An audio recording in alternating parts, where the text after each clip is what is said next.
Hello everyone, Miss Carrie here. Today I'm going to share a few of my favorite scrapbook tips and show you how to use them on your next scrapbook layout. Over the past few weeks, I've shared multiple projects using the July Hip Kit collection. Today I'm working with some coordinating items that pair well with the main kit and Pocket Life collection. Each month, Hip Kit creates a color kit with mixed media elements like inks, shimmers, stencils, and stamps. This month's color kit has an awesome selection of distress crayons and a wave stencil. I'll be sharing a fun way to use these on my project. Hip Kit dies are always my favorite, and these are two I've already shared. The fringe border and stitch border added some awesome texture to my last layout, so I'll be using one of these again. I also shared how these palm trees have some wonderful etched details. I made some cards with these images and I'll use them again today. As I create my layout, I'll bring in a few additional items from the July Hip Kit collection. If you'd like a detailed list of the items I'm using, links to each one can be found in the description below, along with a discount code for monthly kits. I'm going to start with the mixed media portion of the project because this is going to need a little time to dry. In my previous video, I shared a few ways to use distress crayons. Today, I'm going to use them like watercolor paint. On my desk, I have some smooth watercolor paper.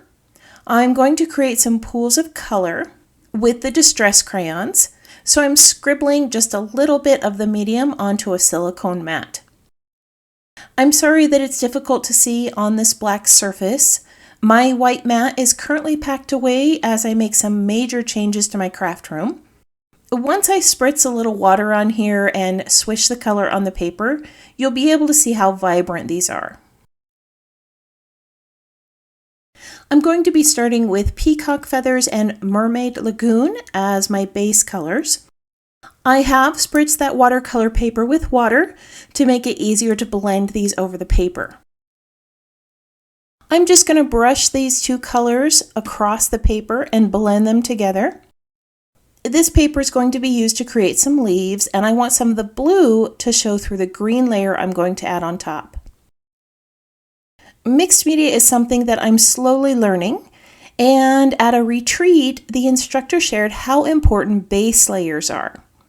These help to build up the design, add some color variation, and allow you to bring in colors that you want to add to your project. Now that my blues have been added, I'm going to bring in Twisted Citron, which is a bright green color.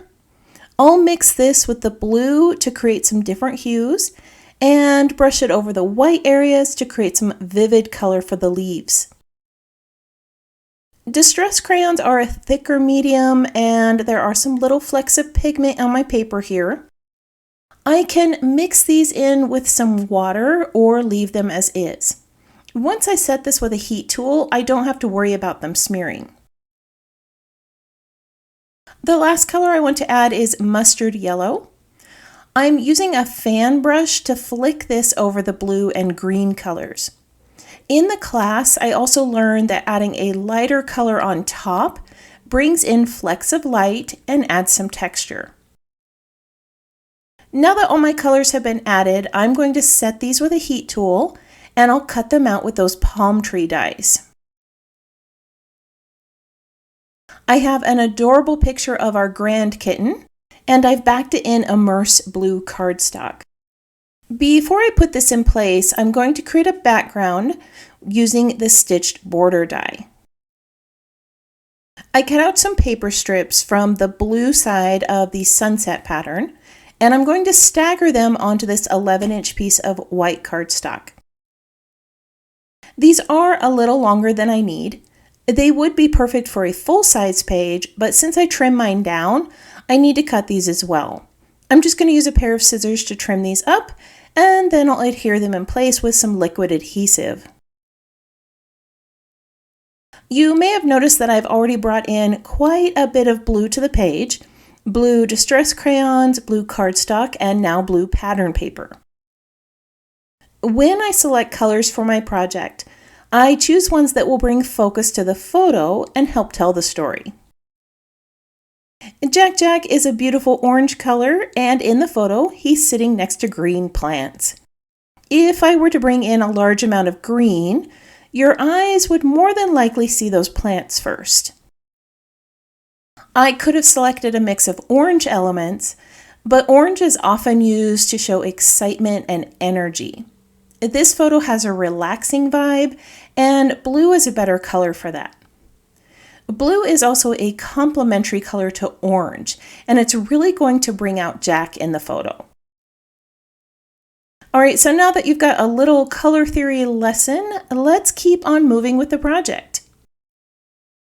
I've laid my photo in place, and now I'm going to bring in those little palm leaves that I cut from that distress crayon background. How fun are these? Can you see all the layers of color in there? To bring a jungle theme to this page, I'm going to create some little plants on the border strips. These are going to be staggered across the page. I'll be adding stitching to the border strips once I'm done, so I'm leaving plenty of space for that. If you want to fill this in more, you could add some of the individual leaves or the small palm tree tops. I'm going to bring some layers to my page by placing these smaller tree toppers over the larger ones. As I finish adding these to my page, I would love it if you took a moment to let me know that you're enjoying today's video by tapping the thumbs up icon or leaving a comment below.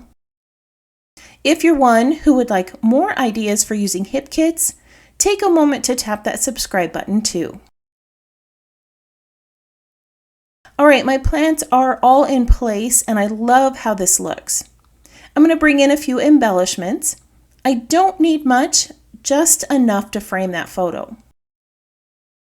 The perch he's sitting on is a bit distracting, so I'm going to cover it with this sticker here from the main kit. I'm also going to pop this yellow sticker up here, and I'm going to add this other one right here over that yellow circle. This says Lazy Hazy Days.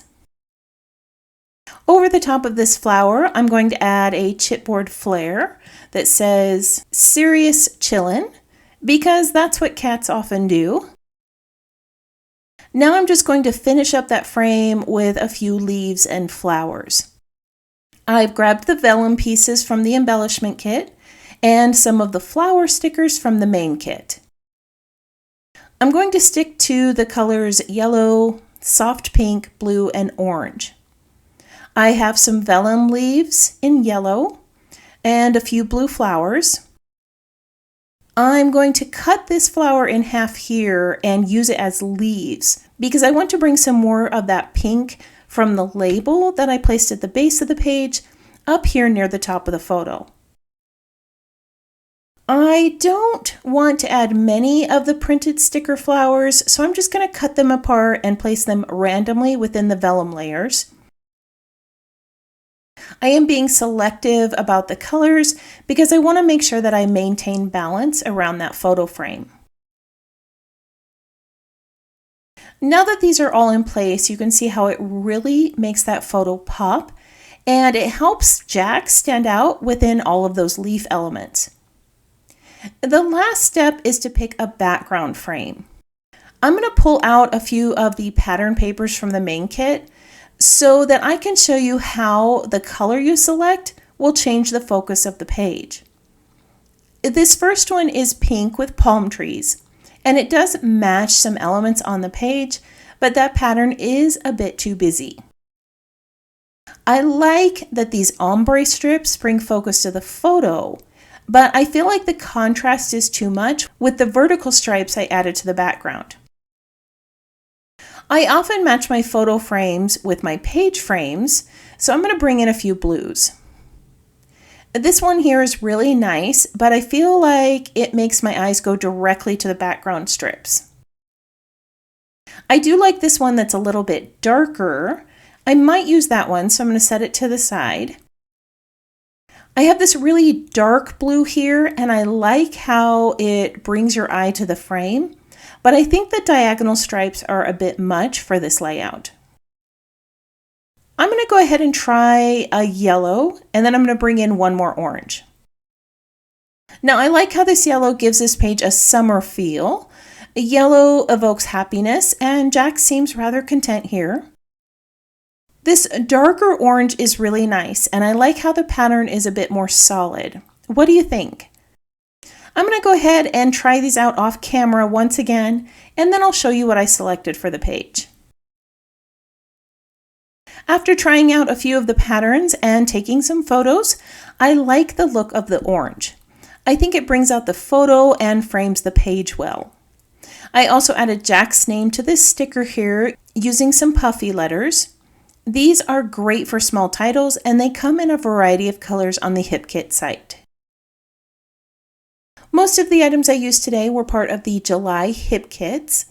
If you're a member of the HipKit Club, you save $5 on the main kit and 15% on coordinating items, which ship free with your main kit. If you'd like to learn more and use my discount code on your next purchase, I've added details in the description below. I want to thank you for joining me today. I hope this project inspired you to try something new. If you have any questions about the project or the supplies I used, feel free to post those in the comments below. I hope you have a wonderful week, and I can't wait to see what you create.